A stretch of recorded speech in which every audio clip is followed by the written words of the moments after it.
जहां पर मुझे संघर्ष करना पड़ा। कई बार हताश होकर के मैं पूज्य बाबूजी से, जब वो जीवित थे, तो उनके सामने जाकर के कहता था कि बाबूजी जीवन में संघर्ष बड़ा है। तो उन्होंने बहुत अच्छी बात बताई। उन्होंने कहा कि बेटा जब तक जीवन है तब तक संघर्ष है।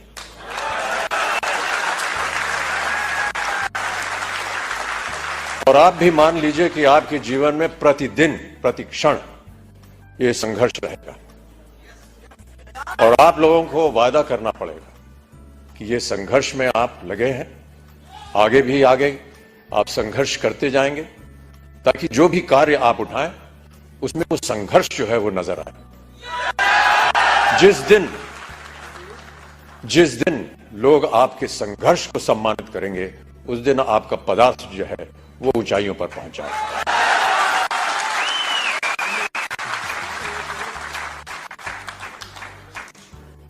माता पिता का सम्मान करना हमारी संस्कृति रही है भारत में, और हम सब हमेशा उनकी बातों को याद रखते हैं।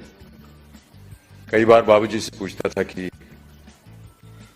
मेहनत करने के लिए क्या करना चाहिए। उन्होंने कहा कि काम करना चाहिए और समय से काम करना चाहिए। एक संस्कृत का श्लोक उन्होंने मुझे बताया कि सूर्योदय चास्तमय चशाइनम जहाति लक्ष्मी रवि चक्रवर्तीनम।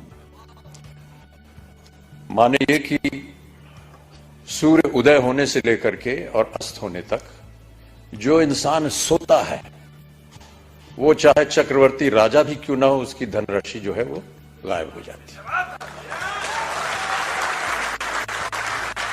तो सूर्य उदय होने से पहले आपको उठना पड़ेगा और न्यूट्रीचार्ज को आगे बढ़ाना पड़ेगा।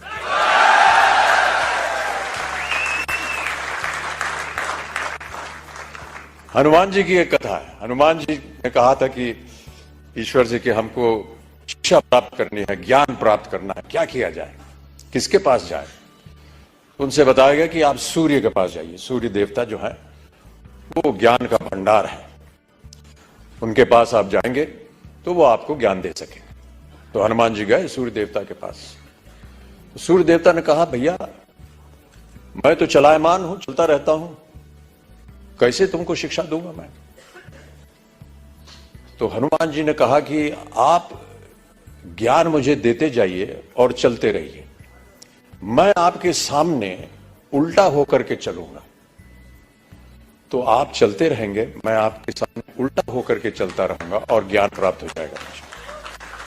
कहने का तात्पर्य यह है कि सूर्य के आगे आपको चलना पड़ेगा, भी जाकर के आपको ज्ञान प्राप्त होगा, तभी आपका संघर्ष जो है वो सफल होगा। प्रोत्साहित करने के लिए एक कविता की कुछ पंक्तियां हैं। इससे पहले मधुशाला की एक पंक्ति पढ़ी गई थी, क्षमा चाहता हूं, उसमें थोड़ी बहुत त्रुटियां थी। जो यहां सज्जन पुरुष आए थे उसको मैं दोबारा एक बार सुनाना चाहूंगा आपको कि मदिरालय जाने को घर से, मदिरालय जाने को घर से चलता है पीने वाला, किस पथ से जाऊं असमंजस में है वो भोला भाला। अलग अलग पथ बदलाते सब, पर मैं ये बतलाता हूं कि राह पकड़ तू एक चला जल, पा जाएगा मधुशाला।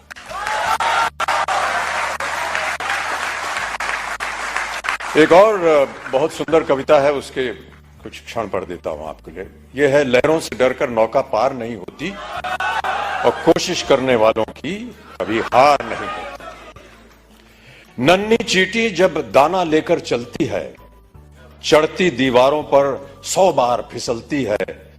मन का विश्वास रगों में साहस भरता है, चढ़कर गिरना गिरकर चढ़ना ना अखरता है। आखिर उसकी मेहनत बेकार नहीं होती, कोशिश करने वालों की कभी हार नहीं होती।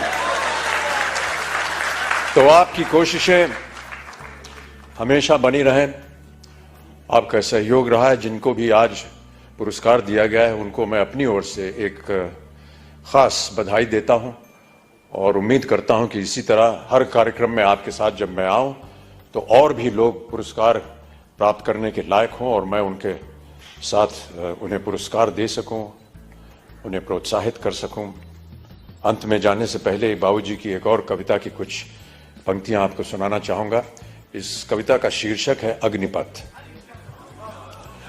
अग्निपथ बाबूजी ने लिखी थी उस जमाने में जब भारत अपनी स्वतंत्रता के लिए लड़ाई लड़ रहा था अंग्रेजों के खिलाफ।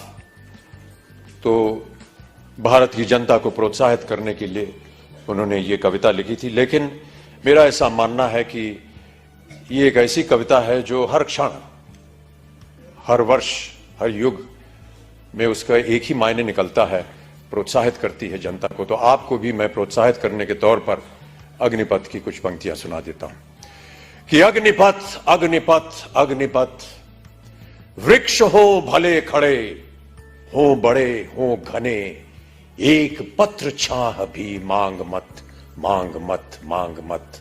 अग्निपथ अग्निपथ अग्निपथ, तू न रुकेगा कभी, तू न मुड़ेगा कभी, तू न झुकेगा कभी, कर शपथ कर शपथ कर शपथ। अग्निपथ अग्निपथ अग्निपथ, ये महामनुष्य है, चल रहा मनुष्य है, अश्रु श्वेद रक्त से लथपथ लथपथ लथपथ। अग्निपथ अग्निपथ अग्निपथ। मैं आशा करता हूं